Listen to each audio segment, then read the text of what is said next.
कृष्ण भगवान की जय। 16वां अध्याय। इतनी कथा सुनाने के पश्चात नारद जी ने कहा कि हे राजा पृथु, अब मैं आपको भगवान के मंदिर में दीप दान करने तथा मार्जन झाड़ू लगाने का महात्म्य सुनाता हूँ, जो एक समय मुझे ब्रह्मा जी ने बताया था। अत्यंत गोपनीय इस कथा को आप ध्यान पूर्वक सुनिए। अत्यंत प्राचीन काल की बात है। चंद्रवंश में जयध्वज नाम का एक अत्यंत प्रतापी तथा प्रभु भक्त राजा राज्य करता था। वह प्रतिदिन भगवान के मंदिर में जाकर स्वयं झाड़ू लगाता तथा दीप जलाया करता था। एक दिन वीतिहोत्र नामक राज पुरोहित स्वयं राजा को ये कार्य करते हुए देखकर विस्मय से पूछने लगा, हे राजन, भगवान को प्रसन्न करने के लिए और भी अनेक भक्ति युक्त कार्य हैं, फिर मंदिर में स्वयं सफाई करने तथा दीप जलाने में इतनी अधिक श्रद्धा का क्या रहस्य है। राजा ने हाथ जोड़कर अत्यंत विनम्र भाव से कहा, महाराज, इस संबंध में मेरे पूर्व जन्म का एक अत्यंत विस्मयकारी इतिहास है, जो भगवत कृपा से मुझे इस जन्म में भी याद है। यदि आपका आदेश हो तो वह घटना मैं आपको सुनाऊं।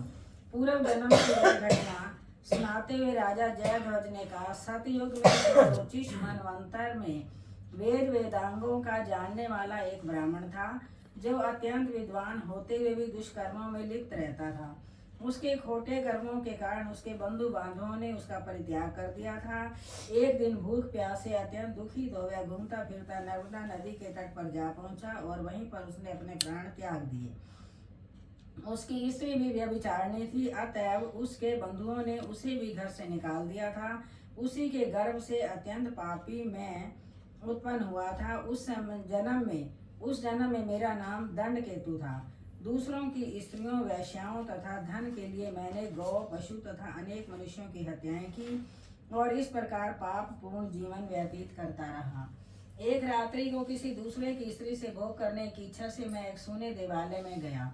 वहां जाकर मैंने वस्त्र से स्थान साफ किया और दीपक जलाया। उस शून्य मंदिर में दीपक जलता देखकर ग्राम रक्षक वहां पर आ गए और मुझे चोर या डाकू समझकर उन्होंने लाठियों से मुझे पर इतने प्रहार किए कि मेरी मृत्यु हो गई।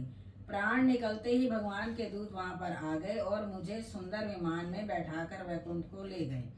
कार्तिक के महीने में भगवान के मंदिर में झाड़ू लगाने तथा दीपक जलाने से मुझे इतना फल मिला कि कई कल्प तक स्वर्ग में सुख भोग कर अब मैंने चंद्रवंश में जन्म लिया है।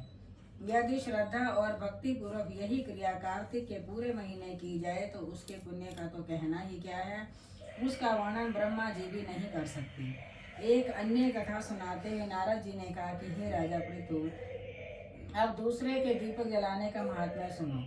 मनुवंश के प्रतापी राजा रैवत के पुत्र भद्र बुद्धि के पुत्र का नाम सुदर्शन था। नाम के अनुरूप ही सुदर्शन अत्यंत सुंदर और पराक्रमी था। भद्र बुद्धि की राजधानी नर्मदा के तट के समीप महेंद्र पर्वत पर थी। एक बार शिकार खेलने के लिए सुदर्शन अपने साथियों के साथ वन में गया।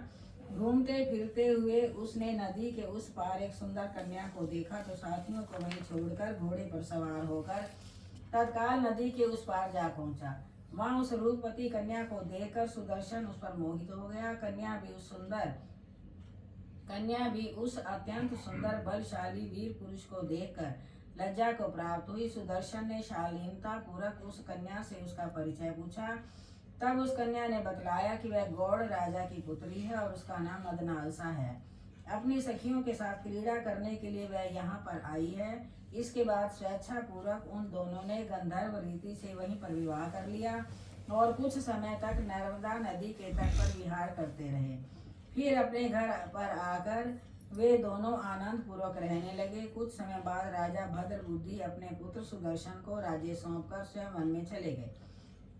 राजा बनने के बाद सुदर्शन बड़ी कुशलता पूर्वक राजकाज चलाने लगा। रानी मदनालसा सदा अपने पति को विष्णु भगवान की पूजा आराधना करने का उपदेश करती रहती थी। इस प्रकार वे दोनों ही भगवान के अनन्य भक्त बन गए।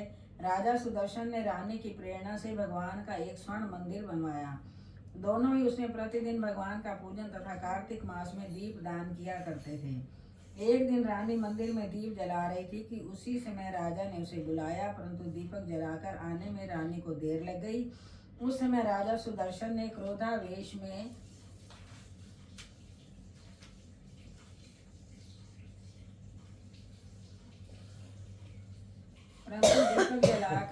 खाने में रानी की भूख लगी। इस पर राजा सुदर्शन ने क्रोधावेश में आकर रानी से कहा, तुम तो कहती थी कि पति ही स्त्री का देवता होता है, फिर दीपदान में इतनी देर लगाकर तुमने मेरा अनादर क्यों किया?